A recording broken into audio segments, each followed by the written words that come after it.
ನಮ್ಮಲ್ಲೂ ಯಾವುದು ಗೊಂದಲ ಇಲ್ಲ. ಮಾನ್ಯ ಮುಖ್ಯಮಂತ್ರಿಗಳು ಹೇಳಿದ್ದಾರೆ, ನಮ್ಮ ಪಕ್ಷ ಹೈಕಮಾಂಡ್ ಅವ್ರು ಯಾವಾಗವರೆಗೂ ಹೇಳ್ತಾರೆ ನಾನು ಅವತ್ತವರೆಗೂ ಮುಖ್ಯಮಂತ್ರಿ ಆಗಿರ್ತೀನಂತ.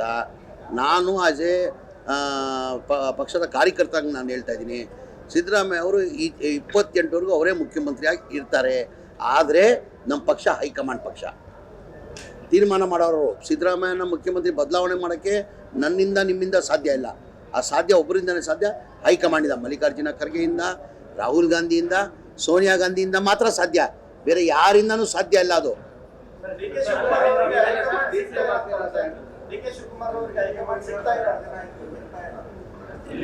ಈಗ ಅವ್ರು ಕೇಳ್ಬೇಕು ತಾನೆ. ಈಗ ನನ್ಗೆ ಆ ಪ್ರಶ್ನೆ ನಾನು ಕೇಳಿದ್ರೆ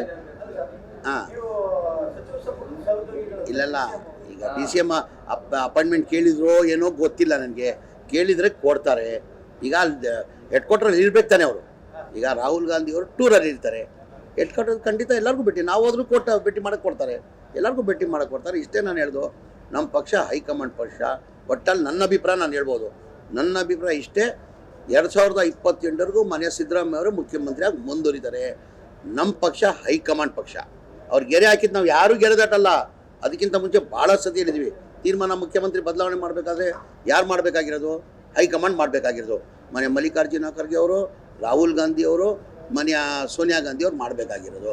ಅವ್ರು ಏನು ನಿರ್ಧಾರ ತೊಗೊಂಡ್ರು ನಾವು ಅದಕ್ಕಿಂತ ಮುಂಚೆನೇ ಹೇಳಿದೆ, ನಾನು ಬೀದಿಯೋ ದಾಸ್ಯಾಗಿ ಮಾಡಲಿ ಹೈಕಮಾಂಡ್, ನಾವು ಅದಕ್ಕೆ ಒಪ್ಕೊಂತೀವಿ. ಅವ್ರ ನೇತೃತ್ವದಲ್ಲೇ ಚುನಾವಣೆ ನಡೀಬೇಕು ರೀ. ಅವ್ರು ನಮ್ಮ ಪಕ್ಷದ ನಾಯಕರು, ಅವ್ರ ನೇತೃತ್ವದಲ್ಲೇ ಎಲೆಕ್ಷನ್.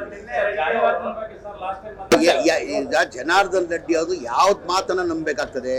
ಒಂದು ಕಡೆ ಹೇಳ್ತಾರೆ ಸಿದ್ದರಾಮಯ್ಯನೇ ಮುಂದುವರಿಬೇಕು ಮುಖ್ಯಮಂತ್ರಿಯಾಗಿ ಅಂತಾರೆ, ಒಂಥರ ಸಿದ್ದರಾಮಯ್ಯ ಅವರೇ ಹೇಳಿ ಮುಖ್ಯಮಂತ್ರಿ ಅಂತಾರೆ. ಯಾವ ಮಾತು ತಗೊಳ್ತೀರೋ ನೀವು ಅವ್ರದ್ದು? ಅವ್ರು ಯಾವ್ದಾನ ಸ್ಟ್ಯಾಂಡ್ ಇದೆಯಾ? ಯಾವ್ದಾನ ಮನುಷ್ಯಂಗೆ ಒಂದು ಸಿಂಗಲ್ ಸ್ಟ್ಯಾಂಡ್ ಇರಬೇಕು. ಈಗ ಓಪನ್ ಸದನದಲ್ಲೇ ಹೇಳಿದ್ದಾರೆ ಏನಂತ, ಸಿದ್ದರಾಮಯ್ಯನೇ ಮುಖ್ಯಮಂತ್ರಿಯಾಗಿ ಮುಂದುವರಿಬೇಕು ಅಂತ. ಅಲ್ಲ, ಅವ್ರು ನಿಮ್ಮ ಪಕ್ಷದ ಹೈಕಮಾಂಡ್ ಸರ್ ಮುಂದುವರಿ ಅಂತ ಹೇಳಕ್ಕೆ ಯಾರು ಇಲ್ಲ ರೀ ಹೇಳೋದು. ಅವ್ರು ಯಾವ ಥರ ನಂಬ್ತೀರ ಅವ್ರನ್ನ? ಅಲ್ಲ, ಯಾಕಂದ್ರೆ ಏನಾಗಿದೆ, ಅವ್ರ ಪಕ್ಷದಲ್ಲಿ ಮುಖ್ಯಮಂತ್ರಿಗಳು ಬದಲಾವಣೆ ಮಾಡಿ ಅಭ್ಯಾಸ ಆಗಿದೆ.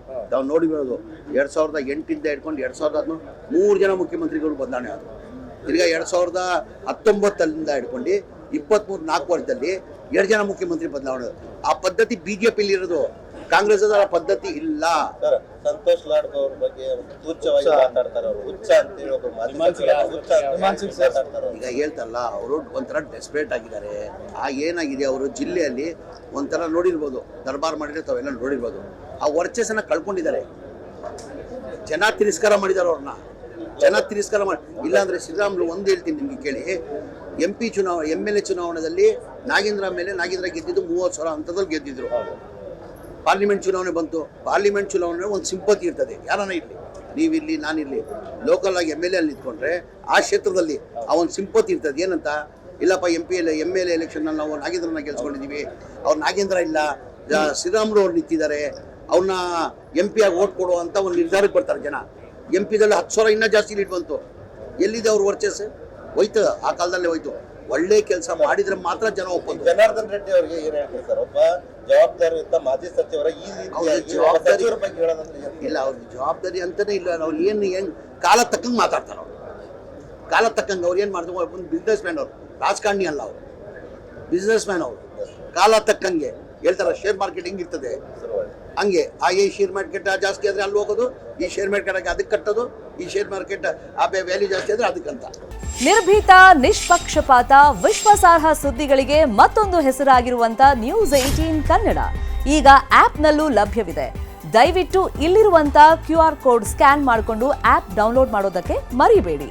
ನಿಮ್ಮ ಬೆಂಬಲ ಹೀಗೆ ಸದಾ ನಮ್ಮೊಂದಿಗಿರಲಿ. ಧನ್ಯವಾದ.